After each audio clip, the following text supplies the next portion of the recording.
اشرف غني هم جوړېدونکې لویې غونډې ته رابلل شوی. د افغانستان اوسني سرپرست حکومت څو ورځې وړاندې وویل چې دوی د هیواد په داخل کې د یوې لویې غونډې د رابللو اراده لري چې پکې به د سیاسي، اقتصادي او ټولنیزو مسایلو په اړه بحثونه وشي.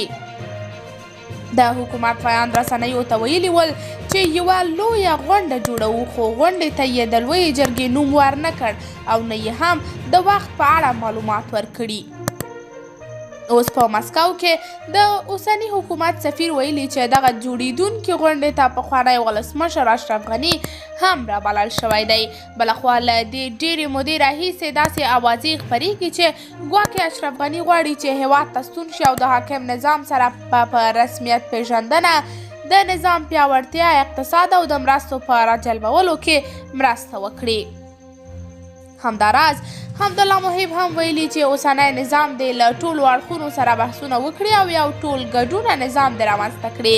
هغه دا بحثونه یو څه پیچلی بولي، خو په وینا یې چې همدا د ستونزې حل دی. قدرمنو لیدونکو، تاسې یې په هکله څه نظر لرئ؟ کمنټ کې شریک او چینل سبسکرایب کړئ.